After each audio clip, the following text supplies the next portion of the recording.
Formal nang gaganapin sa Lunes ang impeachment trial ni Vice President Sara Duterte, ang kauna-unahang opisyal na na-impeach ng 2 beses. Ano bang timeline bago nangyari ito at ano-ano ba ang aasahan natin? December 2, 2024, unang may naghain ng impeachment case laban kay Duterte. Isinampa ito ng religious leaders at sectoral representatives at inendorso ng Akbayan Party List. Pagkatapos nito, nagkaroon pa ng 3 kaso laban sa kanya. February 5, 2025, inaprubahan ng House of Representatives ang Articles of Impeachment laban sa kanya. Walang hearing na naganap sa House Justice Committee dahil pumirma na agad-agad yung majority ng mga kongresista na dalhin na agad ito sa plenaryo. So nung nakarating na sa Senado ang Articles of Impeachment, niremand naman ito.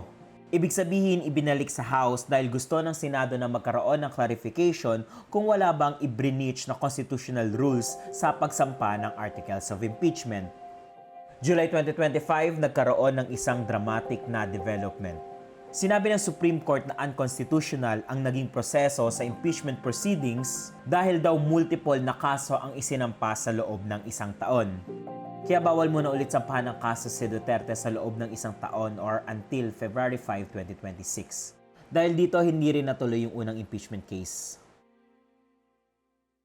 Fast forward matapos ang 1 taon simula nung pagsampa ng unang kaso, noong February 2, 2026, nagsampa ng panibagong impeachment case ang Makabayan Black at ang Koalisyon ng Tindig Pilipinas. Pero winidraw din nila ito dahil sa takot ng pateknikal doon sa 1-year rule. Kasi nga, hinain nila ito noong February 2. Ang mga susunod na impeachment case na sinampa noong February 9 at February 18 yung nag-prosper. February 23, 2026, formal nang na-initiate ang kaso at inirefer ito sa House Committee on Justice. March 4, sinabi ng Justice Committee na sufficient in substance ang impeachment case. March 18, sabi naman nila sufficient in form. At April 29, sabi nila may probable cause na talaga para kasuhan si Duterte. Noong May 11, inaprubahan ng House of Representatives sa botong 257-25 ang Articles of Impeachment laban kay Duterte. May 18, nag-convene na ang Senate as Impeachment Court.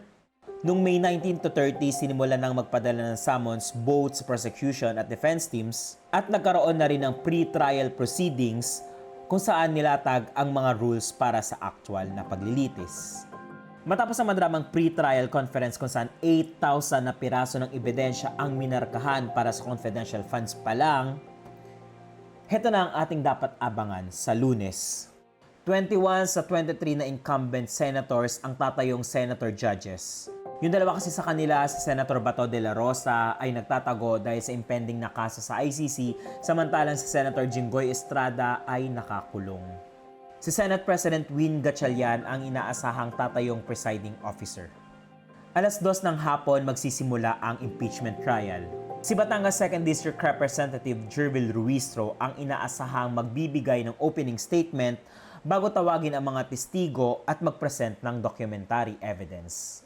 Matapos i-rest ng prosecution ang case, ay magpapresent ng sariling witness at documentary evidence ang defense team na pangungunahan ni Attorney Sheila Sison. May 57 witnesses ang prosecution samantalang may 45 witnesses ang defense. Meron ding 17 common witnesses. Ibig sabihin, nag-agree both yung prosecution at defense teams na maghati sila sa mga taong ito. Usually, yung mga taong to, sila yung mga individual na merong critical at non-partisan na impormasyon, gaya ng sila yung government auditors o kaya administrative officers. Kasama sa mga common witnesses ay si former Senator Antonio Trillanes, NBA Chief Melvin Matibag, Ombudsman Jesus Crispin Boying Remulla at AMLAC Executive Director Ronel Buenaventura. Inaasahang makikilala na rin ng publiko si Mary Grace Piatos dahil nilista siya ng prosecution as witness. May isa pang mainit na aasahan. Humihiling ang House prosecutors na buksan na o i-unseal ang BIR box na naglalaman ng tax records ni Vice President Sara Duterte at ng kanyang asawa. Magkakaroon ng 92 trial dates, 62 para sa prosecution, 30 naman para sa defense. Ang mga kasong lilitisan ay misuse of confidential funds, unexplained wealth, bribery, at assassination threat laban kay President Marcos at sa kanyang pamilya. 11 ang miyembro ng prosecution team. Lahat sila mga kongresista.